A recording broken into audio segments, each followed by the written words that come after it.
Kawaki a vu le dernier filet de chakra de Naruto et se dissoudre entre ses mains. Mais comment le gardien de Konoha a-t-il pu permettre une telle destruction? La vérité avait commencé bien avant. Dans le silence glacial de la nuit, quelque chose pulsait en lui. Le karma d'Ishiki n'était pas qu'un pouvoir. C'était une mémoire, une volonté parasitaire qui le consumait. Chaque battement ramenait un écho impitoyable. Il était en sueur froide. Naruto était tout. Naruto était la lumière, la famille qu'il n'avait jamais eue, la chance d'une vie normale. Perdre Naruto signifiait retourner en enfer. Et Kawaki ne pouvait pas le permettre. Le problème, c'était Boruto. Pas le Boruto qu'il connaissait, mais l'enveloppe, le réceptacle de Momoshiki. Kawaki voyait son ami comme une bombe à retardement, prête à exploser et à entraîner Naruto avec elle. Une menace imminente qui devait être neutralisée à tout prix. Et le prix serait élevé. La voix d'Ishiki, un quasi-chuchotement dans son esprit, se moquait de son hésitation. Élimine la menace, mon héritier.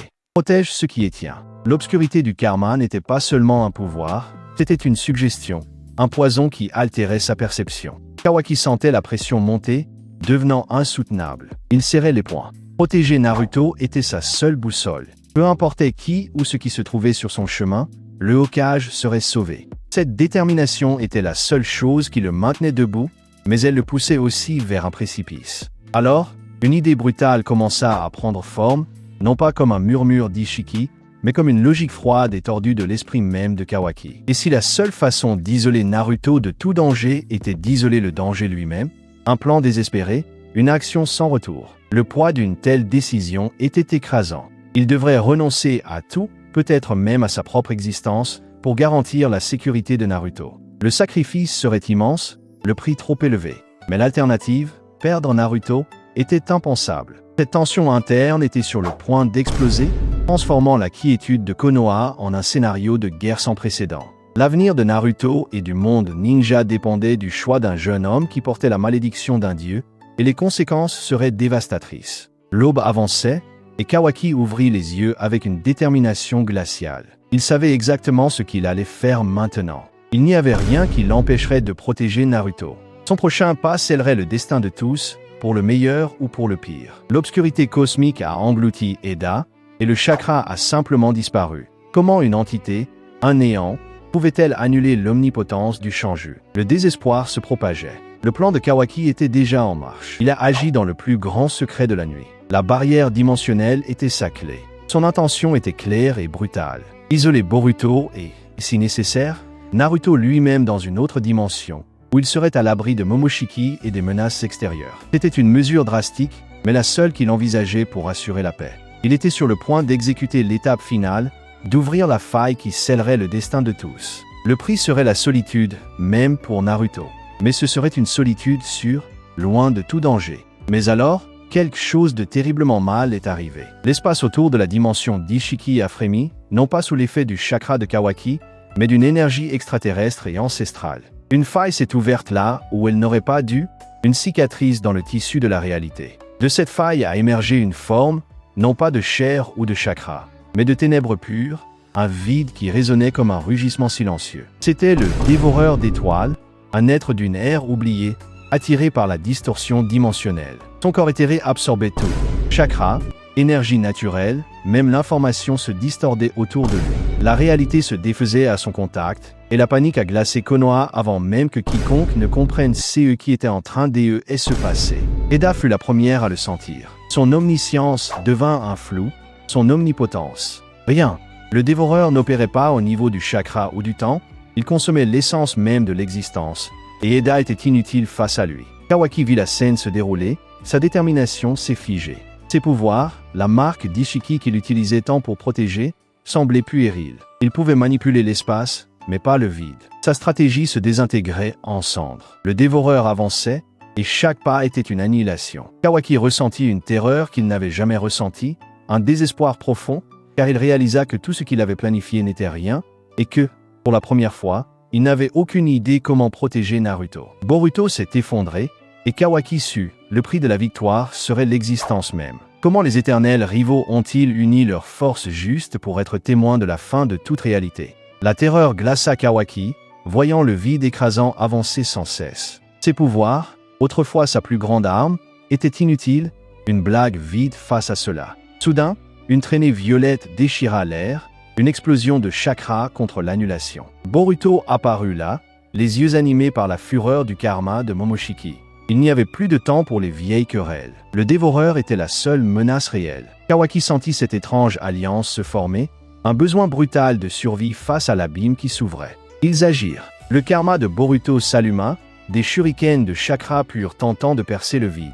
Kawaki utilisa ses bâtons dimensionnels, cherchant des points d'attraction, d'ancrage. Ils attaquaient avec tout ce qu'ils avaient, dans une symphonie de désespoir et de puissance. Mais le dévoreur absorbait tout, chaque coup, chaque intention. La réalité alentour tremblait, Konoha se transformait en poussière étoilée à chaque seconde. Seule l'aura violette de Boruto et le noir de Kawaki résistaient. Mais combien de temps tiendrait-il? Alors, une vérité horrifiante frappa Kawaki, froide comme le vide de l'espace profond.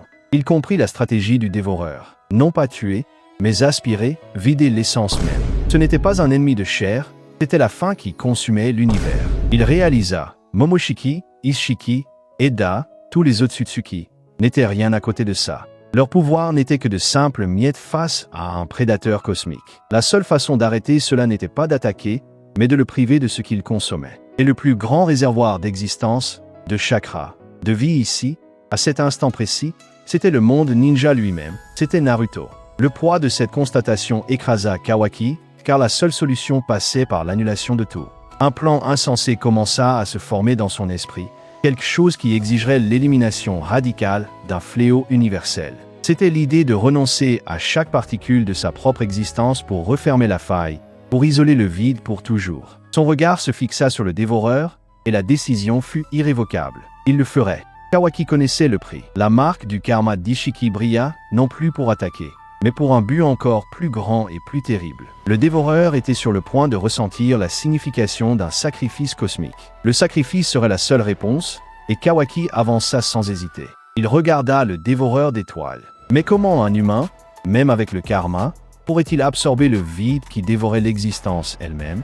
C'était de la pure folie. Kawaki serra las dents. Son karma brilla avec une intensité brutale, pulsant dans chaque fibre de son être, et Boruto hurla son nom. Mais il était déjà trop tard. Il n'y avait plus moyen de s'arrêter. Il tendit la main, et le dévoreur d'étoiles sembla reculer un instant, comme s'il ressentait l'affront. Le karma d'Ishiki, désormais, n'était plus seulement un pouvoir. C'était un aimant de destruction, une encre pour l'abîme. Une douleur déchirante, comme si l'espace-temps était déchiré en lui, envahit Kawaki. La volonté d'Ishiki tentait de s'imposer, voulant survivre, mais Kawaki écrasa chaque murmure. Il voyait Naruto. Lumière et ombre dansèrent autour de Kawaki, une horrible fusion de l'obscurité du dévoreur avec le pouvoir cosmique du karma. Konoha tremblait. La réalité se courbait, distordue et effrayante, presque se dissolvant.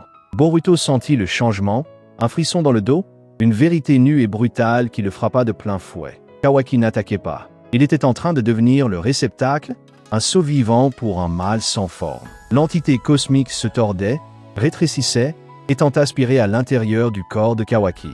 Chaque fibre de lui hurlait d'agonie. Il explosait de l'intérieur, mais sa détermination était un bouclier inébranlable. Les yeux de Kawaki fixèrent le vide. Il rassembla ses dernières forces, l'essence du sacrifice final. Un cri de pure détermination et de sacrifice déchira l'air. Il résonnait à travers le vide qu'il était sur le point de sceller. Une explosion gigantesque de lumière et de ténèbres déchira les cieux, et la faille dans l'espace-temps commença à se refermer, tirant le dévoreur d'étoiles vers un abîme d'où il n'y aurait pas de retour. Tout était en train de se sceller. Le silence tomba lourdement sur ce qui restait de Konoha, mais Kawaki. Il avait simplement disparu. Le silence était assourdissant. Konoha était debout, mais ce qui restait était un désert de peur et de poussière d'étoiles. Vous vous êtes demandé, où était Kawaki? L'explosion a scellé la faille. Mais le prix a-t-il été son existence même? Soudain, l'air se déchira, non pas en une faille, mais en une pure distorsion. Une forme surgit de nulle part, un corps éthéré qui pulsait avec l'obscurité du dévoreur d'étoiles, mais avec les yeux familiers de Kawaki. C'était lui, et ce n'était pas lui. Il renaissait, non pas comme le ninja que vous connaissiez, mais comme une nouvelle entité, fusionnée avec l'annihilation cosmique, un être omnipote. Boruto sentit un frisson dans l'âme. Ce n'était pas un ennemi traditionnel, ce n'était pas un Otsutsuki. C'était Kawaki, mais transformé en une divinité impitoyable de la destruction. Le gardien parfait, mais terrible. La nouvelle forme de Kawaki leva la main, et et ce qui restait du paysage se désintégra en pure énergie. Il n'avait pas besoin du karma. Il était la force, le vide, le sacrifice qui était devenu quelque chose d'inconcevable. Boruto vit la douleur dans ses yeux, mais aussi une acceptation froide. Kawaki était devenu la limite même de l'univers, le survivant contre toute menace, quel qu'en soit le coût pour son humanité. Sa voix résonna sans son, directement dans l'esprit de Boruto. Naruto est en sécurité maintenant. Tout l'univers est en sécurité. Je suis le prix. Je suis la paix. Une logique distordue, mais irréfutable. Le poids de cette nouvelle réalité écrasa Boruto. La victoire sur le dévoreur était venue, mais elle avait transformé le protecteur en un gardien qui pourrait, à tout moment, annuler tout pour maintenir l'équilibre. L'avenir s'ouvrit, sombre et incertain. Le monde ninja avait été sauvé, mais il vivait désormais sous l'ombre d'un Kawaki omnipotent, une divinité fusionnée avec la faim. Et Boruto savait que le véritable défi était seulement en train de commencer. Laissez un like et abonnez-vous à la chaîne pour ne pas manquer les prochaines théories et analyses sur ce que ce sacrifice inimaginable signifie pour l'univers de Boruto. Commentez ce que vous avez pensé de ce rebondissement épique.